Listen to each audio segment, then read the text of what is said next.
प्यारे बुज़ुर्गों, माताओं, भाई और बहनों, कबीर साहब जिन्हें संत कृपाल सिंह जी महाराज फादर ऑफ मॉडर्न स्पिरिचुअलिटी कहा करते थे, बहुत कुछ कबीर साहब ने रूहानियत के बारे में कहा है। रूहानियत क्या है? हमारा रूहानियत के रास्ते पर चलना ज़रूरी क्यों है? हम जो इस धरती पर आए हैं, इस धरती को रचने वाला पिता परमेश्वर, उससे हमारा रिश्ता नाता क्या है? और कैसे जब हम अपने आप को इस दुनिया में पाते हैं, हमें अपनी ज़िंदगी जीनी चाहिए। इन सब के बारे में कबीर साहब ने बहुत कुछ कहा है। कबीर साहब हमें समझा रहे हैं कि कैसे हम मोक्ष पा सकते हैं। जिस मकसद से हम आए हैं, जो अपने आप को जानना है, जो पिता परमेश्वर को पाना है, जो 84 लाख जिया जुन से छुटकारा पाना है, उस लक्ष्य तक हम कैसे पहुंचे, वो समझा रहे हैं कि हमारा असली रूप आत्मिक है। वो आत्मा जो प्रभु का अंश है, वो आत्मा जो प्रभु से मिलना चाहती है, वो आत्मा जो प्रभु से जुड़ना चाहती है, लेकिन जुड़ पाती नहीं। क्यों? क्योंकि इस शरीर के अंदर आत्मा के साथ साथ हमारा मन है। वो मन जिसे आत्मा के कहे सुने में चलना चाहिए, लेकिन चीज़ें कुछ उल्टी हुई हैं। मन हमारा आत्मा पर हावी हो गया। मन जो कि दुनिया के साथ जुड़ा हुआ है, वो हमारी आत्मा को भी दुनिया के साथ जोड़ी जा रहा है। मन जो शांत रह नहीं पाता, हलचल में है। उसने इतनी हलचल की हुई है कि हम शांत अवस्था को पा नहीं सकते। मन जो लगातार बार बार बार वही चीज़ें करता रहता है। मन जिसे दुनिया से बहुत प्रेम है, मन जिसे दुनिया से बहुत लगाव है, मन जिसका काम ये है कि वो हमें पिता परमेश्वर से दूर रखे, ताकि हमारी आत्मा 84 लाख जिया जून से निकल ना पाए। तो वो मन जो हमें असलियत से दूर रखता है, जो दुनिया के साथ जुड़ा हुआ है, उस मन को सही रास्ता कबीर साहब इस शब्द के जरिए दे रहे हैं। उसे समझा रहे हैं कि उसे कैसे रहना चाहिए। अगर वो ऐसे ही रहता रहा जैसे कि उसका लगाव दुनिया से बढ़ता जा रहा है, तो फिर हम अपनी मंजिल तक पहुंच नहीं पाएंगे। तो ये जीवन क्या है? मन के जरिए हमें मदद मिल सकती है, अगर मन हमारा मददगार बनेगा। तो कबीर साहब मन को ये आदेश दे रहे हैं कि कर साहिब से प्रीत रे मन। कह रहे हैं कि हे मन, तुम तो दुनिया से प्रीत करे बैठे हो, दुनिया की ओर ध्यान लगाए बैठे हो, दुनिया की चीज़ों में फंसे हुए हो। तुम्हें पिता परमेश्वर से प्रेम करना है। अगर पिता परमेश्वर से प्रेम करोगे तो अपनी मंजिल तक पहुंच जाओगे। अगर दुनिया की चीज़ों से ही लगाव करते रहे, दुनिया की चीज़ों के साथ ही जुड़े रहे, तो फिर ये मौका जो हमें मिला है, इसका कोई हम फायदा उठा नहीं पाएंगे। तो मन जो हर समय हलचल करता रहता है, उसे ये समझाया गया कि तुम प्रेम का रास्ता रखते हो। आत्मा को भी समझाया गया है कि मन से झगड़ा नहीं करना, कि अगर कोई चीज़ पानी है तो लड़ाई झगड़ के नहीं, प्रेम से पानी चाहिए। कि हम ये ना समझें कि क्योंकि मन हमारा दुश्मन है हम उससे लड़ाई करेंगे।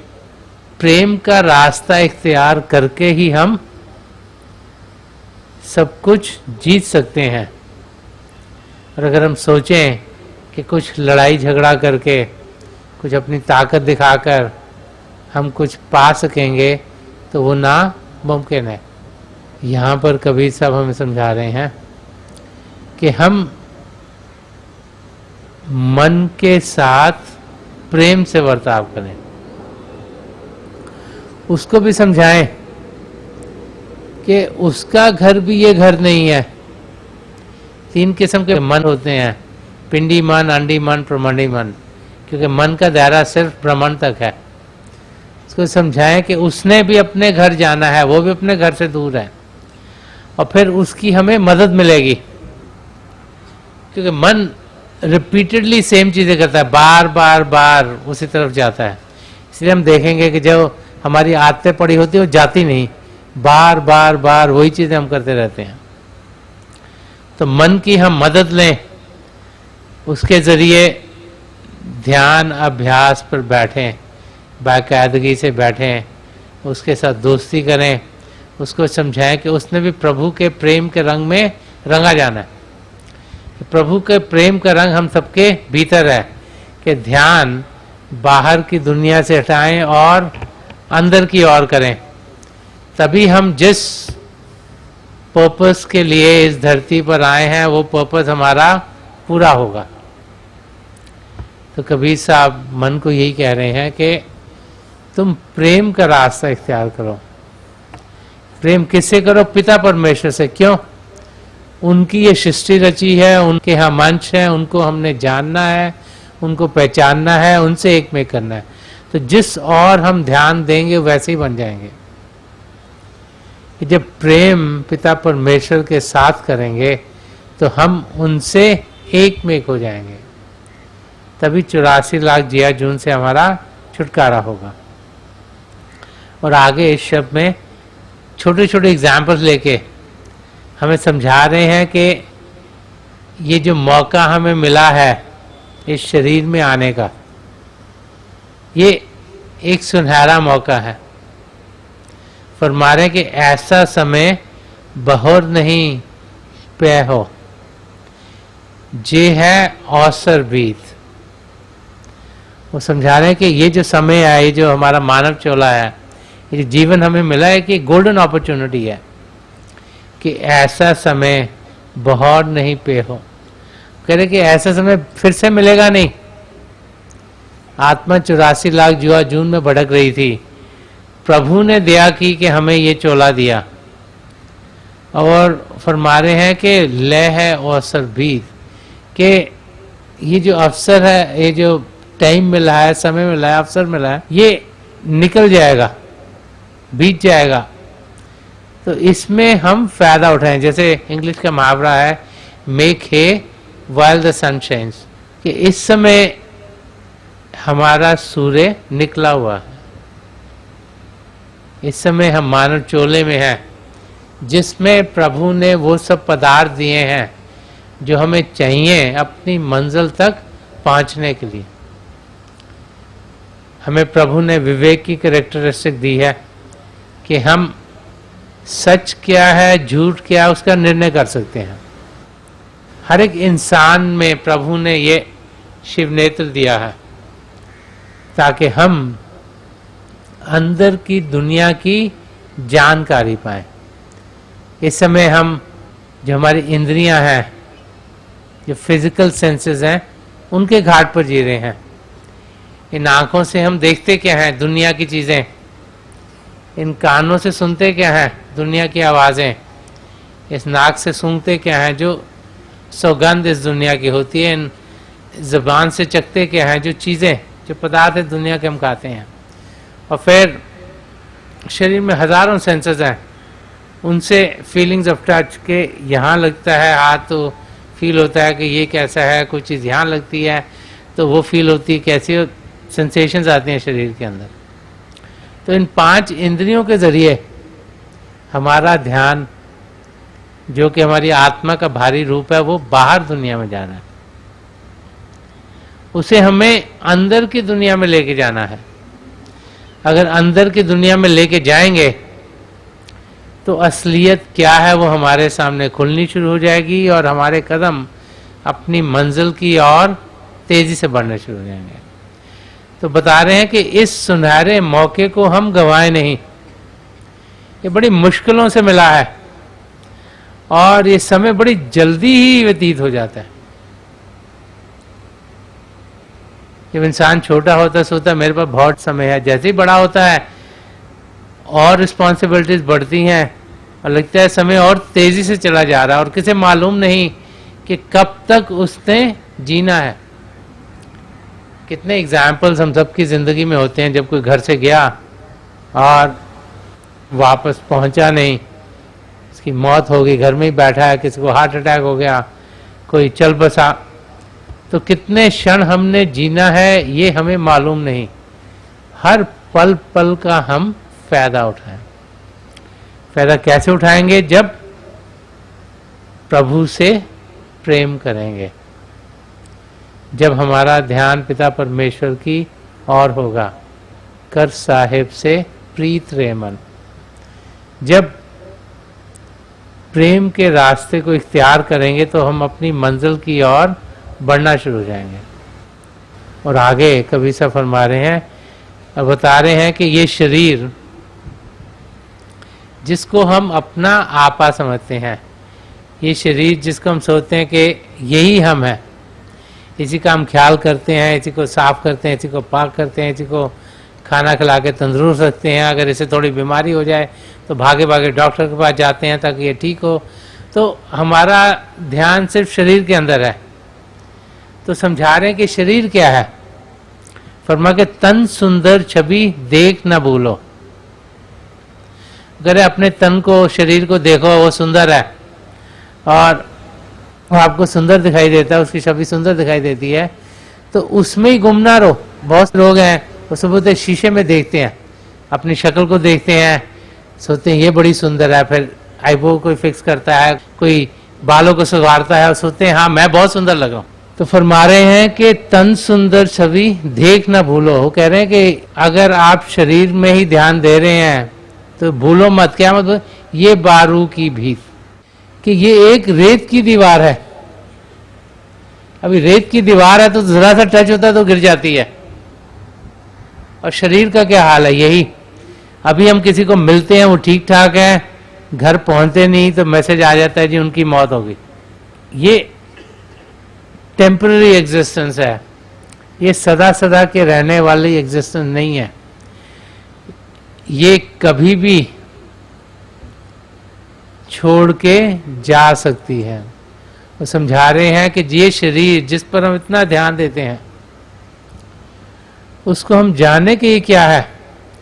ये चंद क्षणों के लिए हमें दिया गया है, उसके बाद इसने हमें छोड़ देना है। हम समय उस तरफ लगाएं जो असलियत है, जो सदा सदा के लिए टिकेगी, जिसमें जब हम एफर्ट्स डालेंगे उसका फायदा हमें सदा सदा के लिए मिलेगा। और वो क्या है? हमारी आत्मा। कि शरीर को तंदुरुस्त करने की बजाय हम आत्मा को तंदुरुस्त करें, शरीर को सुंदर करने की बजाय हम आत्मा को सुंदर करें। जब आत्मा तंदुरुस्त होगी, जब आत्मा सुंदर होगी, वो तब होगी जब वो पवित्र होगी। जब वो पवित्र होगी तो वो फिर अपनी मंजिल तक पहुंच पाएगी, वो परमात्मा में ज़रूर लीन होगी और जिस मकसद से हम सब यहाँ आए हैं वो पूरा हो जाएगा। तो कबीर साहब हमें यही समझा रहे हैं कि ये कुछ पता नहीं कि ये जो रेत की दीवार है, ये जो शरीर है, ये कब टूट जाए। तो हर पल हर क्षण का हम फायदा उठाएं, उसे गवाए नहीं। महापुरुष समझाते हैं कि हमें जो हो गया उसका फिक्र नहीं करना है, क्या होगा उसका फिक्र भी नहीं करना, जो इस समय का क्षण है, जो करंट मोमेंट है, उसका फायदा उठाएं। क्योंकि उठाया नहीं तो वो बीत जाएगा, वो पास हो जाएगा। इसलिए इसे प्रेजेंट कहा जाता है। प्रेजेंट मतलब दिस इज अ गिफ्ट, कि प्रभु ने एक तोहफा दिया हमें इस क्षण का, उसका हम फायदा उठाएं। अगर कोई आपको तोहफा देता है और वो पैकेज रैप्ड है और आपने पैकेज खोला ही नहीं, तो उसके अंदर क्या है उसका आप फायदा नहीं उठा सकते। प्रभु हर क्षण नए तोहफे दी जा रहा है, उनका हम पूरा पूरा फायदा उठाएंगे। कब? जब ये अनुभव करेंगे, जब ये रियलाइज करेंगे कि हम शरीर नहीं, हम आत्मा है। ये एक रेंटेड व्हीकल है, थोड़े क्षणों के लिए मिला है। और ध्यान असलियत की ओर डालेंगे ताकि आत्मा जो हमारा असली रूप है उसका विकास हो, उसकी तंदुरुस्ती हो, उसकी सुंदरता बढ़े, वो अंदरूनी यात्रा पर जाए और उसका मिलाप परमात्मा में हो। और एक एग्जाम्पल लिया है जिस और हम सब भागे भागे जाते हैं। इस दुनिया में हर एक की कोशिश होती है वो धन दौलत कमाए। लगता है मकान भी चाहिए, कार भी चाहिए, चीज़ भी चाहिए, पैसे होंगे तभी लेंगे। तो सुबह से रात तक इंसान धन दौलत के पीछे भागता रहता है। तो धन दौलत है क्या? वो यहाँ कबीर सर समझा रहे हैं कि सुख संपत्ति सुपने की बत्तियां जैसे तृण पर शीत। वो कह रहे ये जो धन दौलत है जो हम कमाने के लिए सुबह से रात तक लगे हुए हैं, और रात से सुबह तक भी वही सोचते रहते हैं कि कैसे पैसे और कमाएं, कैसे धन दौलत और कमाएं, कैसे प्रॉपर्टी खरीदें, कहाँ पे इन्वेस्टमेंट करें, कैसे हम इस दुनिया में और स्टेबल होते चले जाएं। तो बता रहे हैं कि जिसको हम धन दौलत समझते हैं ये सपने की है, ये सपने की धन दौलत। क्यों? क्योंकि जब इस शरीर को छोड़ के जाएंगे तो ना हमारा कैश बैलेंस हमारे साथ जा रहा है, ना हमारी प्रॉपर्टी जितनी खरीदी जा रही है, ना हमारी कार जा रही है, ना हमारी ज्वेलरी जा रही है, ना हमारे कपड़े जा रहे हैं, ना ही और कुछ जो हमने लिया। वो सब के सब यहां रह जाएंगे। उनका होगा क्या? अगर बाल बच्चे अच्छे हैं तो अच्छी तरह से उनमें बढ़ जाएंगे, नहीं तो उनमें लड़ाई झगड़े हो जाएंगे। क्योंकि ओहो ये तो मेरे को मिलना चाहिए, तो मेरे को मिलना चाहिए, तो मेरे को मिलना चाहिए। और वो धन दौलत उनके साथ भी नहीं जाने वाली, उन्होंने भी अकेले जाना है। वो कह रही सपना ही है कि हमें लगता है हो धन दौलत चाहिए, धन दौलत चाहिए। उस सपने से हम जागें कि सुख संपत्ति सपनों की बत्तियां, जो भी धन दौलत दुनिया की चीजें हम इकट्ठी करने में जुड़े हुए हैं, इनका हमें कोई फायदा नहीं होगा। जैसे सपने से जब इंसान उठता है उसकी जागृति होती है, लगता है ओ ये तो सपना ही था। और आगे एग्जाम्पल लेके बताया जैसे तृण पर शीत। वो कहते हैं जैसे घास है या तिनके होते हैं जो सूखे हुए हैं, उन पर ओस पड़ती है, और जब धूप निकलती है या थोड़ी हवा चलती है तो ओस हट जाती है। वही हालत धन संपत्ति की है कि हम जाने कि धन दौलत हमने कौन सी कमानी है जो हमें आत्मिक मददगार होगी, जो हमारी आत्मा को फायदा करेगी। वो धन दौलत क्या है? शब्द के साथ जुड़ना, नाम के साथ जुड़ना, अंदर की दुनिया में रसाई करना। अंदर की दुनिया रूहानी दुनिया है, रूहानी दुनिया प्रेम की दुनिया है। प्रेम की दुनिया में हम जाते हैं तो मन माया के पर्दे हमारी आत्मा से हटने शुरू हो जाते हैं, और जब मन माया के पर्दे हमारी आत्मा से हटते हैं हम निरोल प्योर स्टेट में पहुंचते हैं। और जब हम प्योर स्टेट में, एक सच्ची सुच्ची स्टेट में पहुंचते हैं, तो फिर हम प्रभु से दूर नहीं, हम प्रभु में मिलने के लायक हो जाते हैं। और जब प्रभु में मिलते हैं तो जिस मकसद को पूरा करने के लिए इस धरती में हम पैदा हुए हैं वो पूरा हो जाता है। कि हमें अपनी जिंदगी में वो धन दौलत कमानी है जो आत्मा को फायदामंद हो, शरीर को नहीं। कि जो कुछ भी शरीर के लिए करें वो तो यहाँ के यहाँ रह जाएगा, लेकिन कैसे हम जिंदगी जिए, प्रेम से जिए, नम्रता से जिए, निष्काम सेवा भाव से जिए, सच्चाई से जिए, अहिंसा का रास्ता हमने अपनाया, करुणा से जिए, इस किस्म की जिंदगी हमें अपनी आत्मा को अपनी मंजिल तक पहुंचाने में मददगार होगी। तो हमारे अंदर सद्गुण होने चाहिए, वही धन दौलत है। और फिर जब हम बैठते हैं अभ्यास के लिए, शरीर से ऊपर उठते हैं, हमारे सदगुरु की दया मेहर होती है कि हमारा शिव नेत्र खुलता है, जब नाम की देन मिलती है, और फिर उनकी मदद से हम अंदर की दुनिया में जाते हैं। तो अंदर की दुनिया में जाने से ही एक बदलाव हमारे अंदर आना शुरू हो जाता है। जब हम प्रभु के प्रेम का अनुभव करते हैं, उसके साथ जुड़ते हैं, तो चेंजेस, बदलाव हमारे अंदर आना शुरू होता है और हम फिर एक सच्चा इंसान बन जाते हैं, ऐसा इंसान जो प्रभु चाहते हैं कि हम बने। संत कृपाल सिंह जी महाराज फरमाते थे कि इंसान का सही मायनों में इंसान बनना ही मुश्किल है, लेकिन जब हम एक सच्चा इंसान बन जाते हैं तो प्रभु को पाना कोई मुश्किल कार्य नहीं। कि हमें एक अच्छा इंसान, एक सच्चा इंसान, एक नेक इंसान बनना है, तभी हम प्रभु को पाने के लायक होंगे। वही रियल धन संपत्ति है। आगे कबीर साहब फरमा रहे हैं, वो समझा रहे हैं कि जिंदगी में हम करते क्या हैं उसका हमें हिसाब किताब देना पड़ता है, और करना क्या चाहिए। अब सुबह से शाम तक हम क्या करते हैं? उठते हैं, कुछ सोचते हैं, कुछ प्लानिंग करते हैं, कुछ बोलते हैं, किसी को बताते हैं कुछ करो, और कुछ एक्शंस लेते हैं, कार्य करते हैं। हर सोच, हर बोल, हर कार्य का हमें भुगतान करना है। अच्छे होंगे तो अच्छे कर्म बनेंगे, बुरे होंगे तो बुरे कर्म बनेंगे। तो वो समझा रहे हैं यहाँ कबीर साहब के जाही कर्म परम पद पावे, कि कर्म कौन से करने हैं जिनसे परम पद मिले, जिनसे आत्मा की मुक्ति हो, 84 लाख जिया जिनसे छुटकारा मिले। हम तो सुबह शाम तो दुनिया की चीजों में लगे हुए हैं कि जाही कर्म परम पद पावे, सो ही कर्म करो मीत।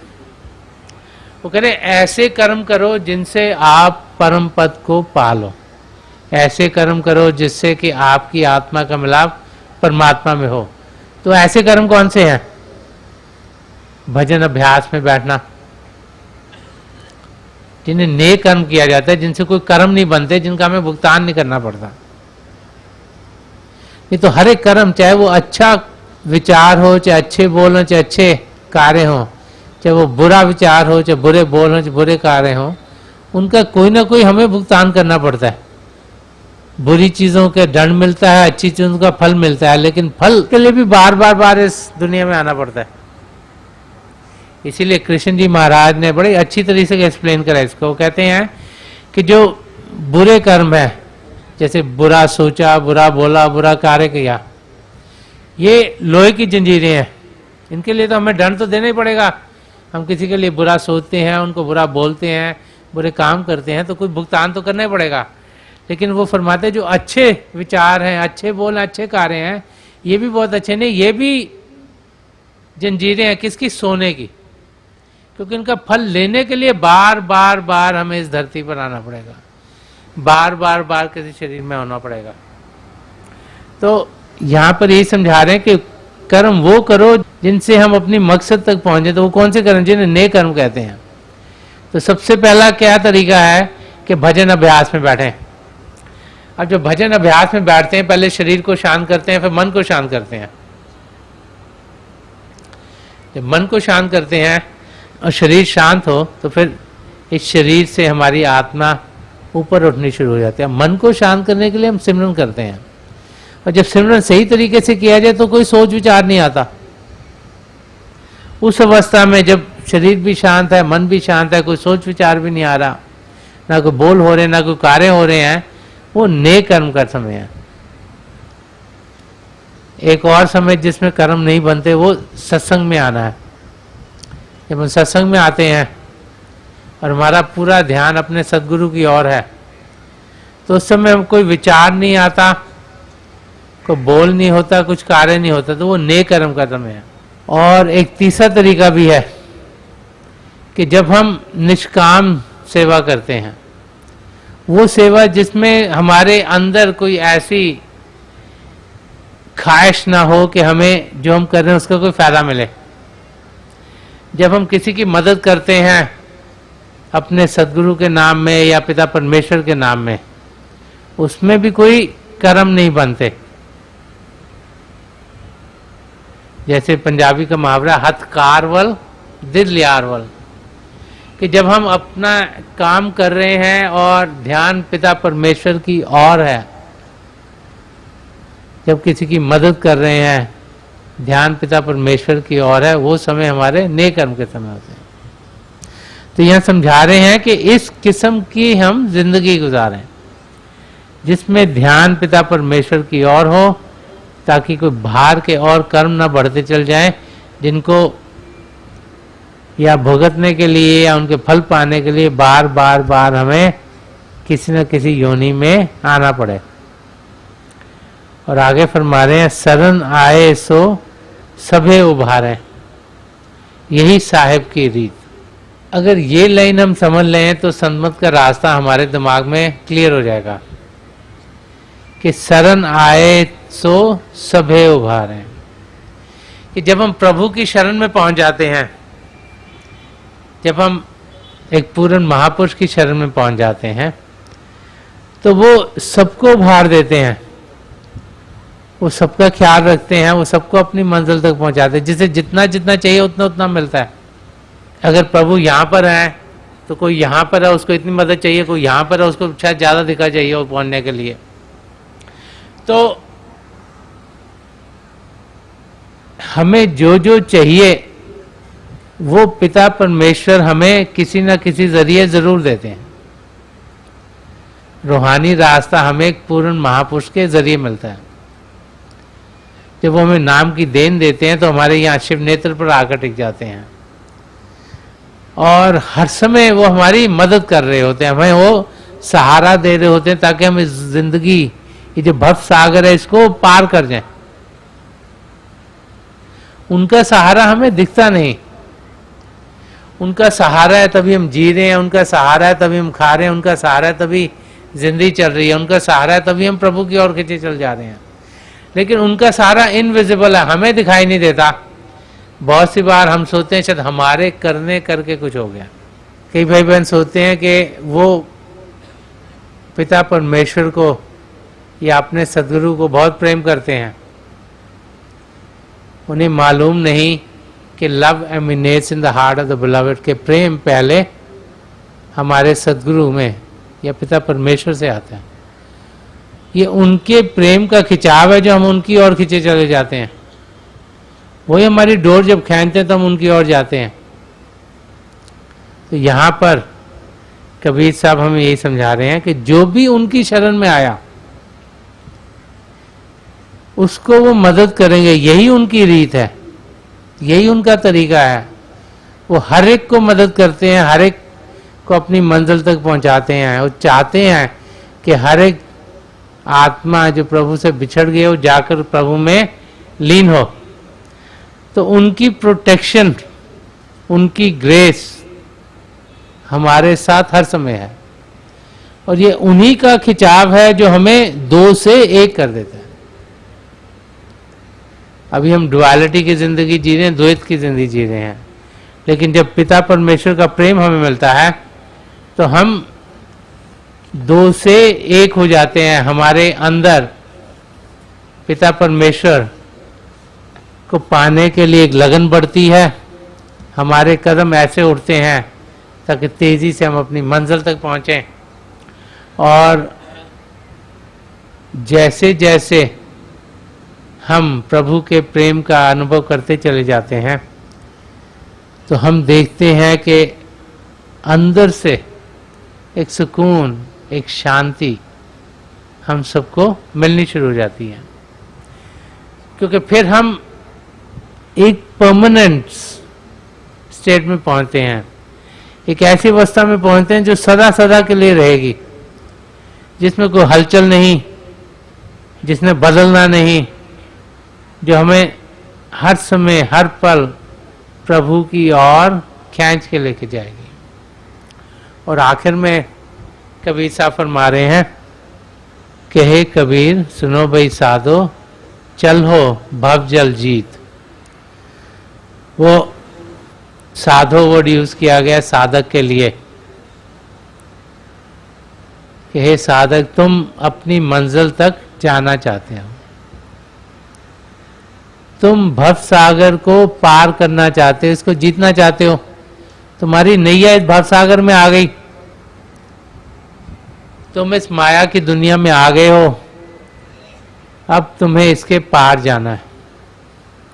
तो अगर पार जाना है तो कैसे जाओगे कि कर साहिब से प्रीत रे मन, कर साहिब से प्रीत। तो सारे शब्द में वो समझा रहे हैं कि हम अपनी मंजिल तक कैसे पहुंचे, मोक्ष की अवस्था कैसे पाएं, 84 लाख जियाजुन से छुटकारा कैसे पाएं, कैसे हमारे कदम अपनी मंजिल की ओर बढ़ें, कैसे हम प्रभु से एक में हों। तो आज के दिन मेरी पिता परमेश्वर के चरण कमलों में जो पिछली सेंचुरी के महापुरुष हुए हैं, हजूर बाबा सावन सिंह जी महाराज, परम संत कृपाल सिंह जी महाराज, दयाल पुरुष संत दर्शन सिंह जी महाराज के चरण कमलों में यही प्रार्थना है कि जैसे कबीर साहब ने इस शब्द के जरिए हमें समझाया है, हम अपने सदगुरु से और पिता परमेश्वर से प्रेम करें, हमारा ध्यान उनकी ओर हो, उनके प्रेम में हम रंगे जाएं, ताकि जो हमारा मकसद है, जो अपने आप को जानना है और पिता परमेश्वर को पाना है, वो हम सबके लिए पूरा हो जाए।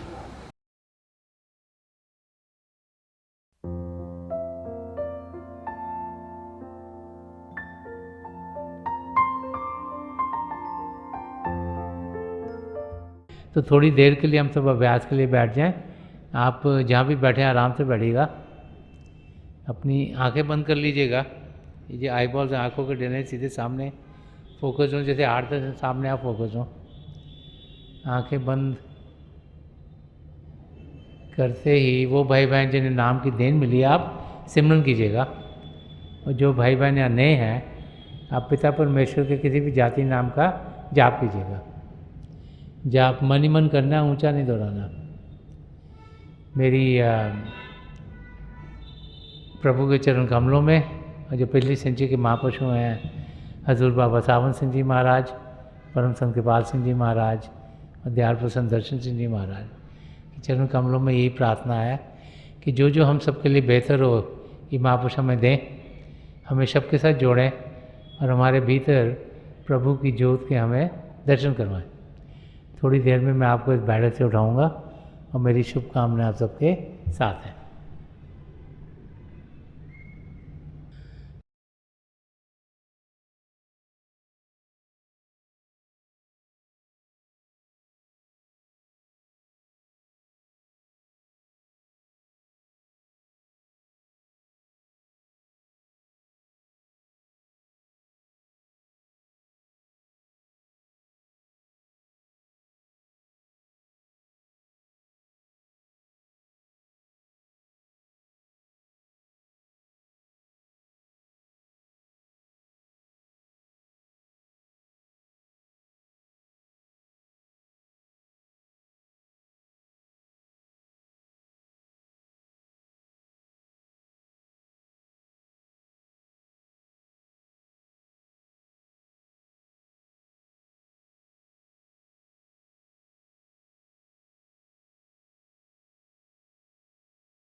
छोड़ दीजिए जी, प्लीज लीव ऑफ।